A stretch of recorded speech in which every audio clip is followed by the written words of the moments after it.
Hi friends, ఈరోజు Saturday special మా ఇంట్లో అరటికాయ కర్రీ సింపుల్గా టేస్టీగా ఎలా తయారు చేయాలో చూపిస్తాను. చూడండి ఫ్రెండ్స్, ఓకేనా. ఆనియన్స్ ఒక రెండు ఆనియన్స్ మీడియం సైజ్ తీసుకొని అవి కట్ చేసి వేపుకోవాలి. 4 పచ్చిమిరపకాయలు, గుప్పుడు కరివేపాకు బాగా వేగాలి. చిటికెడు పసుపు, దానికి కొంచెం సాల్ట్ వేసి వేపుకుంటే బేగా వేగిపోయిద్ది. వేగిన తర్వాత అల్లం వెల్లుల్లి పేస్ట్ కొంచెం వేసుకోవాలి, టమాటా కొంచెం వేసుకోవాలి. అది ఇది వేగిన తర్వాత బాగా వేగాలి. ఒక 5 నిమిషాలు మూత పెట్టుకోవాలి.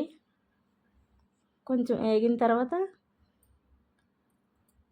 కాసేపు అయ్యాక పెద్ద అరటికాయలు 2 తీసుకున్నాను నేను. అరటికాయలు అందులో వేసుకొని వేగనివ్వాలి. అడుగంట వేగనివ్వాలి.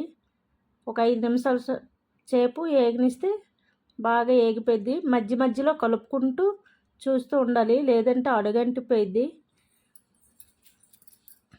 మళ్ళీ మధ్య మధ్యలో కలుపుతూ ఉండి చూడాలి. నేను అలాగే కలుపుతున్నాను, అది అడుగంటకంట. ఇప్పుడు తగినంత కారం, 2 స్పూన్లు కారం వేసుకున్నాను నేను. ఇందాక కొంచెం సాల్ట్ వేసాను కదా ఆనియన్స్ వేగడానికి. ఇప్పుడు కొంచెం సాల్ట్, దానికి సరిపడా సాల్ట్ వేసుకొని కలుపుకుంటూ ఉండాలి. ఆ ముక్కలకి బాగా పట్టాలి. ముక్కలు బాగా స్పైసీగా పడితే బాగుంటుంది, టేస్ట్ చాలా బాగుంటుంది. కలుపుకున్నాక మళ్ళీ ఒక స్పూన్ గరం మసాలా, ఒక స్పూన్ ధనియాల పొడి వేసుకుంటే మళ్ళీ కలుపుతూ ఆ మసాలా, ఆ కారం, ఆ ఉప్పు అన్నీ దాని ముక్కలకి బాగా పట్టినట్టుగా కలుపుకోవాలి. స్పైసీగా ఉంటుంది. దానికి సరిపడా కొంచెం వాటర్ వేసుకుంటే ఒక 2 నిమిషాల సేపు ఉంచుకుంటే బాగుంటుంది. ఇంకో దానికి సరిపడాగా వాటర్ వేసుకుంటున్నాను నేను. అది నో ఫ్లేమ్లో మంట స్పీడ్ పెట్టుకుంటే మళ్ళీ మధ్య మధ్యలో కలుపుతూ ఉండాలి. ముక్క ఇరక్కుండా బాగుంటుంది, స్పైసీగా ఉంటుంది. చపాతీలోకైనా, రైస్లోకైనా, పులకలోకైనా చాలా బాగుంటుంది. సింపుల్గా చేసుకోవచ్చు. ఇప్పుడు మళ్ళీ మూత తీసి నేను కలుపుకుంటున్నాను.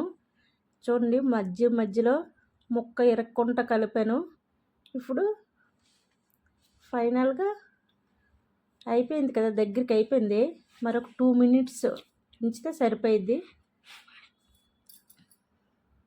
మళ్ళీ కలుపుతూ 2 మినిట్స్ అయిన తర్వాత మళ్ళీ మూత తీసి చూస్తే ఇంకో ఫైనల్గా కొత్తిమీర వేసుకున్నాను, సర్వ్ చేసుకున్నాను. ఇది వేరే బౌల్లో తీసుకొని సర్వ్ చేసుకోవడమే. మా వీడియో నచ్చితే లైక్ చేయండి, షేర్ చేయండి, సబ్స్క్రైబ్ చేయండి. ఓకేనా ఫ్రెండ్స్, బాయ్.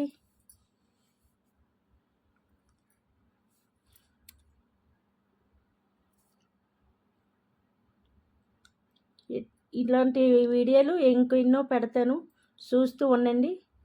ఓకే.